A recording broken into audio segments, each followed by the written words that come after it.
Boa tarde, Maju. Boa tarde a todos. A França está nessa corrida para ampliar a capacidade dos seus hospitais e conseguir tratar de uma melhor maneira possível as pessoas que contraem a Covid-19. Eram 5 mil leitos de UTI aqui na França antes dessa crise e a ideia agora é ampliar para 14 mil. Além disso, o governo também vai comprar máscaras, já encomendou máscaras da China e vai produzir máscaras aqui no país para poder equipar bem os profissionais de saúde que estão na linha de frente dessa guerra sanitária. Para a gente ter uma ideia, a doação do governo francês é de 4 bilhões de euros para a saúde pública do país, para comprar medicamentos, máscaras e também respiradores. E além disso, o governo francês está organizando um consórcio de 4 grupos industriais que pretende, com isso, produzir 10 mil respiradores até maio.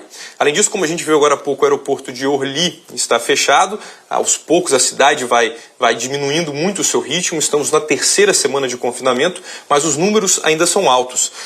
A França foi o 4º país do mundo a passar a barreira dos 3 mil mortos. São 3.024 pessoas vítimas da Covid-19. Enquanto isso, a polícia continua multando, já foram 25 mil multas distribuídas, mas a boa notícia é que o governo percebeu que os parisienses estão entendendo o que significa o confinamento. A cada 10 pessoas aqui em Paris abordadas pela polícia, 9, ou seja, praticamente todas, têm sim a justificativa para sair de casa.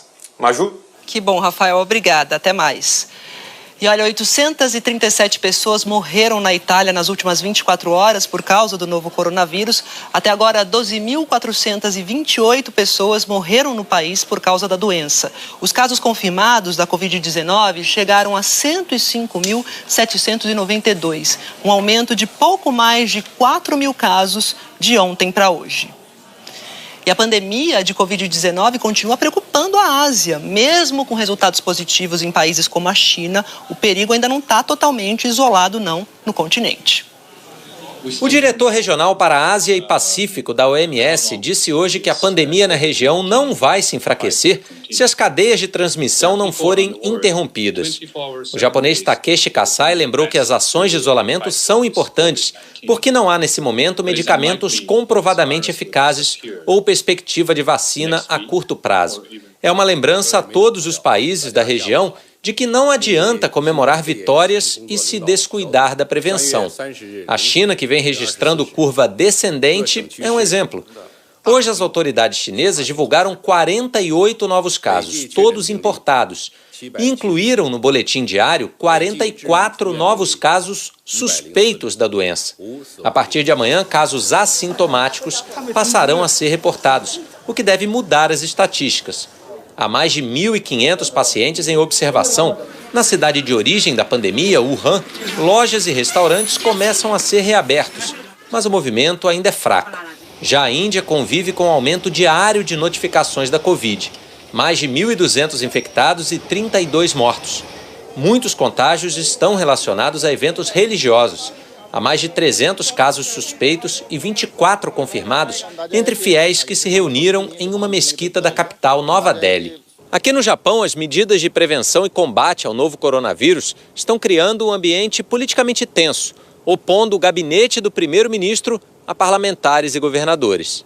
Especialmente os governos de Tóquio e Osaka, 2 metrópoles que estão assustadas com o avanço da Covid. A capital registrou hoje novo recorde de infectados em um só dia, 78. A governadora Yuriko Koike vem cobrando publicamente do premier Shinzo Abe que seja decretado estado de emergência, o que abriria caminho para decisões como isolamento social e fechamento do comércio. Mas a cúpula do governo, incluindo o próprio Abe, acha que a situação ainda está sob controle e que a decisão poderia ser prejudicial à economia. Os partidos de oposição e até aliados do governo aumentam a pressão. Ao mesmo tempo, como forma de mostrar que está agindo, o Ministério das Relações Exteriores emitiu alerta para os cidadãos evitarem qualquer viagem a uma lista de 73 países, incluindo Estados Unidos, China, boa parte da Europa e o Brasil. Estrangeiros não residentes, em breve, segundo o governo, também serão impedidos de entrar em território japonês. E o número de mortos pelo novo coronavírus lá no Irã chegou a 2.898. Foram 141 mortes em 24 horas. De ontem para hoje foram confirmados mais 3.111 novos casos no país. Isso levou o Irã ao total de 44.600 casos da Covid-19. Por lá, o governo continua impondo medidas de isolamento social. As viagens estão proibidas e só residentes podem entrar nas cidades. Hoje, as ruas do país estavam desertas e a maioria das lojas fechadas. E aqui na América Latina, o Chile anunciou a liberação de 11 bilhões de dólares para aliviar o impacto econômico causado pela pandemia de Covid-19. A polícia precisou conter com gás de pimenta uma multidão ontem na capital, São Salvador. O governo do país prometeu dar $300 de ajuda a cerca de 1.500.000 famílias que trabalham na economia informal. Foi uma forma de incentivo para que a quarentena de 30 dias seja cumprida. Mas o resultado foi uma aglomeração de pessoas esperando o pagamento.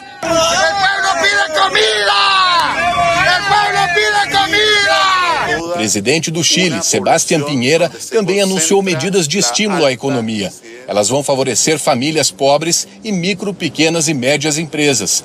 Devem ser injetados cerca de 11 bilhões de dólares para atenuar o impacto econômico da crise causada pela pandemia. O governo mexicano declarou emergência sanitária e estendeu o período de suspensão das atividades não essenciais até o fim de abril. As aulas também seguem suspensas até lá. As regras de quarentena também foram endurecidas no Panamá. Como parte da população estava descumprindo as regras, o presidente Nito Cortiço dividiu por gênero os dias em que as pessoas podem sair de casa para ir a mercados e farmácias. Segundas, quartas e sextas são as mulheres que podem sair. Já os homens saem às terças, quintas e sábados. Aos domingos, todos devem ficar em suas casas. A Marinha Paraguaia, que comanda o bloqueio na Ponte da Amizade, anunciou hoje que ninguém mais pode passar para o Paraguai. As fronteiras do país estão totalmente fechadas até 12 de abril, mas desde o fim de semana vinham sendo abertas exceções para a entrada de vários paraguaios. Os caminhões de carga seguem autorizados e estão em fila porque são submetidos a controle sanitário. Na Ponte da Fraternidade, que liga a Argentina ao Brasil, nem os caminhões estão podendo entrar na Argentina. Ontem, cerca de 50 veículos de carga puderam sair. 3 deles argentinos, que descarregaram 76 toneladas de alho no lado brasileiro e foram barrados ao tentar voltar hoje. As barricadas colocadas pela polícia argentina foram abertas ontem para a entrada de 16 argentinos que tinham acampado na ponte. Agora, o grupo está em outro acampamento, no posto de fronteira argentino. E ainda hoje, estados do Nordeste criam um comitê de pesquisadores para orientar as ações locais de combate ao novo coronavírus. No litoral de São Paulo, a Anvisa faz uma vistoria no navio atracado com mais de 700 pessoas isoladas a bordo. E a seguir, o presidente Jair Bolsonaro omite uma frase do diretor da OMS para defender que os informais voltem ao trabalho. Hoje, Tedros Adhanom voltou a falar sobre medidas de isolamento. A gente volta já já.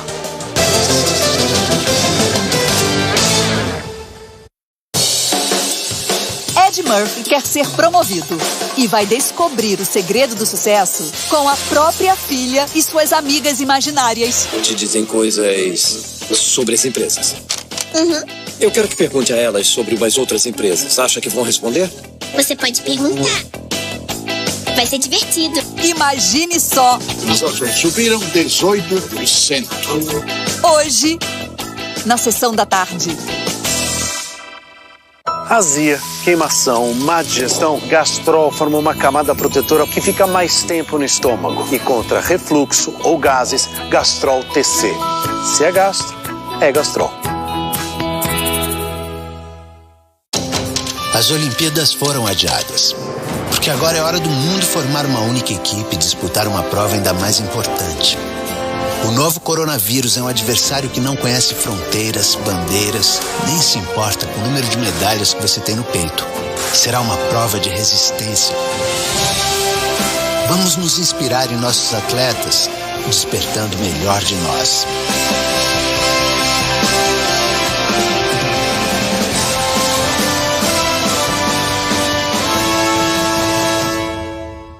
Sobre o desemprego que voltou a subir no Brasil depois de 2 trimestres seguidos de quedas. A taxa do trimestre encerrado em fevereiro foi de 11,6%, o mesmo que 12.300.000 desempregados. Os números foram divulgados hoje pelo IBGE.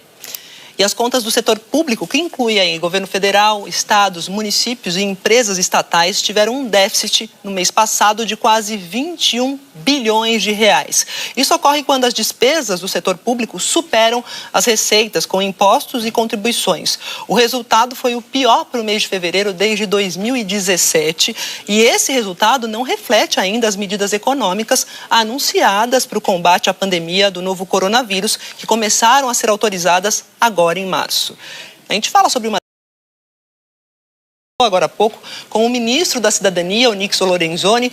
Gioconda, e aí a pergunta que não quer calar, que todo mundo quer saber, como é que vai ser feito esse pagamento de auxílio emergencial a esses trabalhadores? Boa tarde. Maju, boa tarde para você também, boa tarde para todo mundo. Olha, não vai ser por ordem alfabética nem por data de nascimento, vai ser por grupos de beneficiários que são elegíveis, ou seja, que a lei diz que pode receber essa ajuda emergencial. O ministro disse que um dos desafios do momento para acelerar o pagamento desse benefício, desse auxílio, é exatamente cruzar os diversos bancos de dados oficiais do governo. Vamos ver então o que o ministro Onyx Lorenzoni falou sobre essa ordem, sobre esse cronograma de pagamento desses R$600. Nós acreditamos que os participantes do Bolsa Família, eles serão os primeiros a poderem já receber esse benefício. Depois, na ordem, nós teremos aqueles informais que estão no cadastro único. Depois nós estamos construindo para poder atender o MEI, o que é o microempreendedor individual, e o contribuinte individual do INSS, que seria então a terceira fase, né, dos pagamentos. E, por fim, os informais, que são os mais complexos, porque são aqueles que não têm registro em lugar nenhum. O ministro disse que os primeiros pagamentos devem começar a ser feitos na segunda quinzena de abril. Se a primeira leva serão do Bolsa Família, o Bolsa Família é pago a partir do dia 16 de cada mês. Então, muito provavelmente, os primeiros pagamentos serão nessa data. Eu acho que é uma data razoável e segura para as pessoas. O ministro disse que não dá para começar antes, porque ele disse que existe uma burocracia massacrante e que é preciso algumas definições. Por exemplo, a folha de pagamento do Bolsa Família já estava sendo rodada. Então, o governo precisa decidir se vai continuar rodando essa essa folha, ou se vai ser feita uma folha de pagamento suplementar. O ministro também falou que o governo está buscando uma solução tecnológica simples para atender esses informais que não fazem parte de nenhum sistema do governo, ou seja, esses informais que todo mundo sabe que existe, mas que ninguém sabe como fazer, como chegar até eles essa ajuda de custo de R$600. O ministro disse, no entanto, que não é para ninguém correr para banco, para ninguém ir para agência nenhuma, porque esse dinheiro ainda não está disponível. Uma coisa que eu queria dizer é que as pessoas, por favor, esta semana, que elas não vão até as agências da Caixa, do Banco do Brasil, do CRAS, porque ainda não há nenhuma informação, não está colocado de pé o sistema. Bom, a gente está vendo que o governo já tem algumas informações para esclarecer, mas tem outros pontos que ainda não estão definidos. Por exemplo, como é que esse dinheiro vai chegar de fato nas mãos das pessoas? Quem não tem conta corrente no banco oficial, quem não tem nenhum tipo de formalidade, não tem empresa, não tem nada, como é que vai receber? Então, o ministro disse o tempo inteiro que esses procedimentos ainda estão sendo ajustados, ainda tem muito trabalho a ser feito, portanto, são informações que ainda o governo não dispõe para informar a população. O Onyx Lorenzoni já informou que para terça-feira ou para quarta-feira da semana que vem é que deve ter aquela entrevista coletiva em que todas as definições vão ser feitas, em que o governo vai poder de fato explicar para o cidadão, aquele que tem direito a essa ajuda emergencial, como ele tem que fazer para receber essa ajuda. Agora, a gente viu agora há pouco que tudo isso foi possível porque o Congresso concluiu uma etapa importante, que é a aprovação do projeto que instituiu esses R$600 de ajuda emergencial. Bom, O projeto foi aprovado, deve ser sancionado hoje pelo presidente Jair Bolsonaro. No entanto, segundo o ministro Onyx Lorenzoni, o decreto que vai regulamentar essa operacionalização e também a medida provisória que vai liberar os recursos só devem ser assinados amanhã. Então, o Senado ontem concluiu a votação desse projeto. Vamos ver como ficou o texto da lei. Os senadores fizeram apenas uma mudança no texto, para deixar mais claro que a proposta também beneficia o trabalhador intermitente, aquele que não tem nem jornada nem remuneração fixas. 4 em cada 10 trabalhadores brasileiros estão na informalidade. São 38 milhões de pessoas. O governo estima que 25 milhões de pessoas devem receber o auxílio emergencial. Quem poderá receber o auxílio? O benefício é para trabalhadores informais, autônomos ou microempreendedores individuais. A renda familiar por pessoa tem que ser de até meio salário mínimo por mês, ou renda familiar total de até 3 salários mínimos por mês, o equivalente a R$ 3.135. O pagamento tem limite?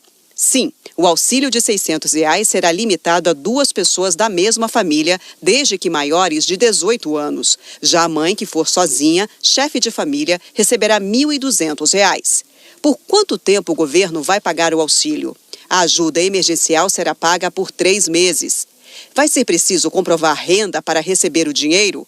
Nem todo mundo. Só vai precisar comprovar a renda quem não está registrado no Cadastro Único do Governo Federal, o CAD Único.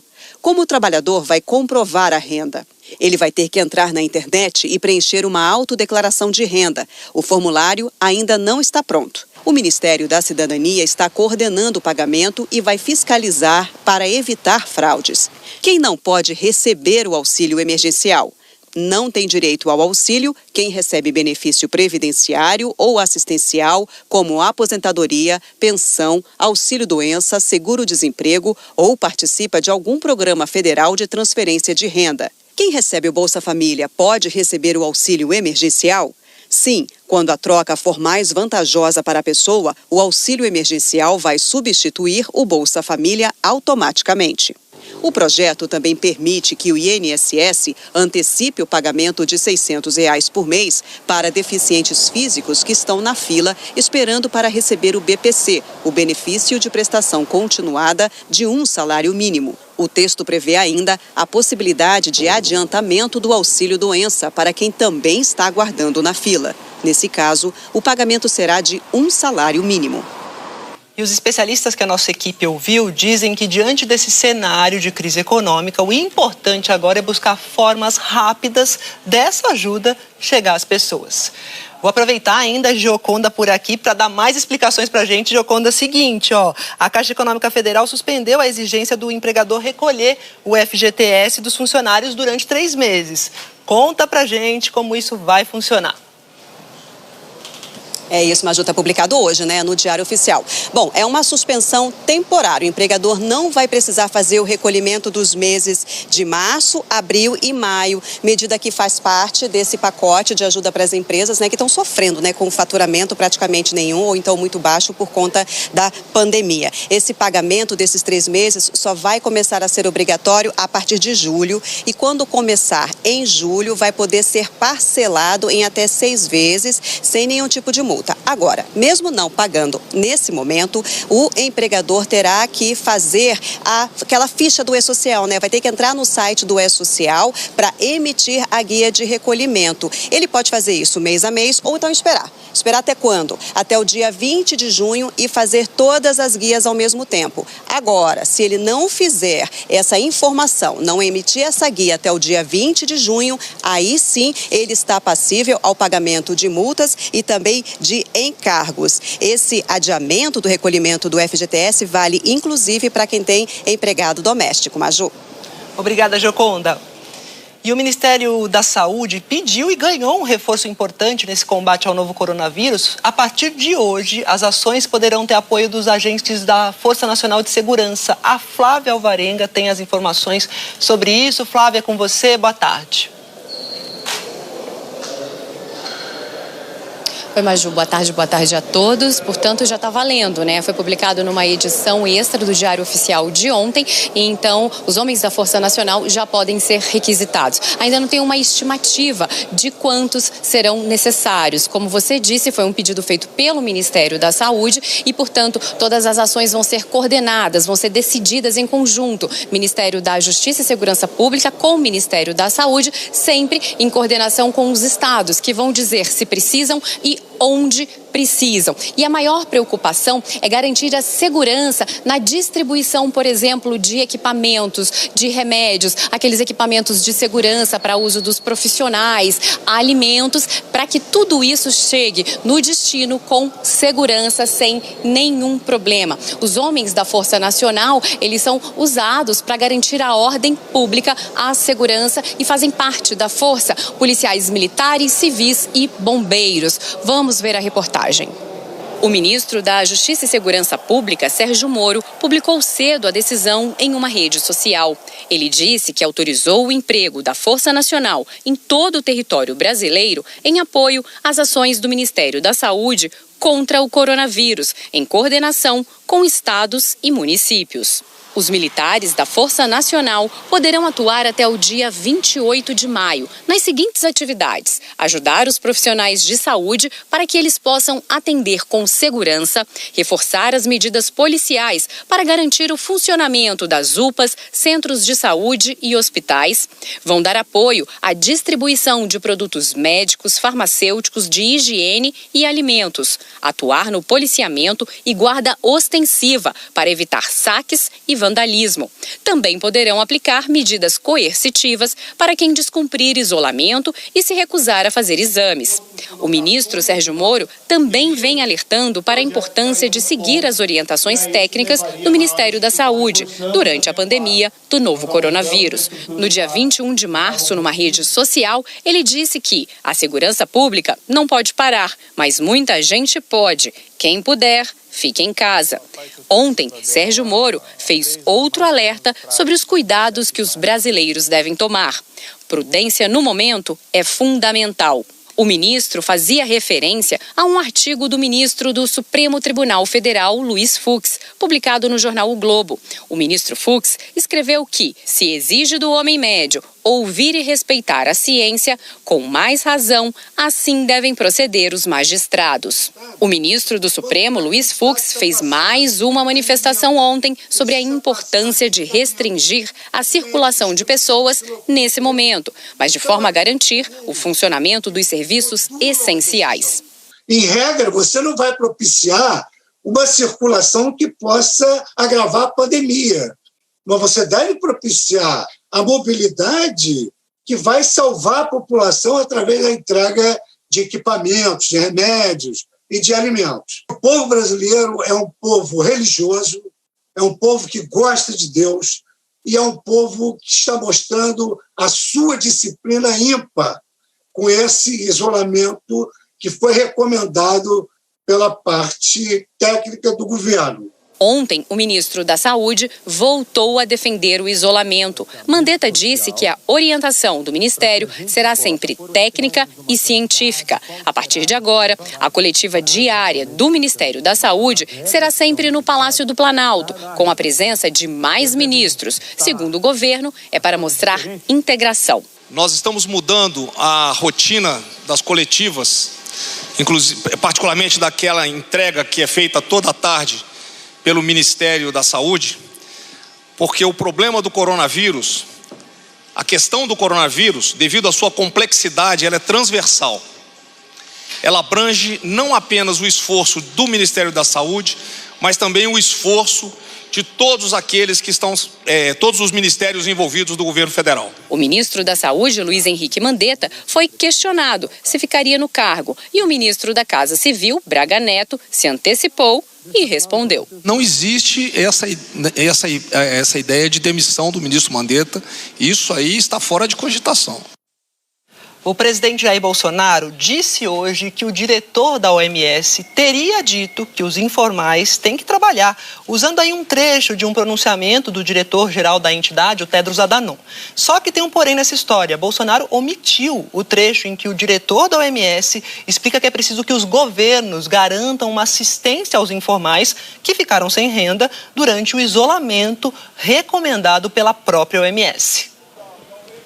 Nesta manhã, o presidente Jair Bolsonaro citou o trecho do pronunciamento feito ontem pelo diretor-geral da OMS, Tedros Adhanom, alegando que a OMS havia recomendado que os informais têm que trabalhar. O presidente usou um trecho da fala de Tedros, em que ele diz: "Sou da África e sei que muita gente precisa trabalhar cada dia para ganhar o seu pão, e governos devem levar essa população em conta. Se estamos limitando os movimentos, o que vai acontecer com essas pessoas que precisam trabalhar diariamente? Cada país deve responder a esta questão de acordo com a sua situação. Não vemos como uma questão de impacto econômico no país, como média de queda do PIB ou repercussões econômicas. Precisamos também ver o que isso significa para o indivíduo na rua. Venho de uma família pobre e sei o que significa sempre preocupar-se com o pão de cada dia. E isso precisa ser levado em conta, porque cada indivíduo importa. E temos que levar em conta como cada indivíduo é afetado por nossas ações. É isso que estamos dizendo." No entanto, Bolsonaro omitiu o trecho anterior, em que fica claro que o diretor da OMS cobra a responsabilidade dos governos para garantir assistência a quem precisa ficar em casa durante a pandemia. Como noticiamos ontem, a OMS cobrou dos governos medidas para garantir o bem-estar das pessoas que estão perdendo renda por causa da recomendação da própria OMS de manter o isolamento como forma de retardar a disseminação do coronavírus. A recomendação vem sendo seguida por líderes da maioria dos países do mundo, que têm aprovado medidas de ajuda financeira à população mais vulnerável. Em nenhum momento a OMS recomendou o relaxamento das medidas de isolamento, como disse o presidente brasileiro. Ontem, Tedros, em pronunciamento, disse que os governos têm que garantir o bem-estar das pessoas que estão perdendo renda e precisam desesperadamente de comida, saneamento e outros serviços essenciais. Entendemos que muitos países estão implementando medidas que restringem a movimentação das pessoas. Ao implementar essas medidas, é vital respeitar a dignidade e o bem-estar de todos. É também importante que os governos mantenham a população informada sobre a duração prevista dessas medidas e que se dê suporte aos mais velhos, aos refugiados e a outros grupos vulneráveis. Os governos precisam garantir o bem-estar das pessoas que perderam a fonte de renda e que estão necessitando desesperadamente de alimentos, saneamento e outros serviços essenciais. Os países devem trabalhar de mãos dadas com as comunidades para construir confiança e apoiar a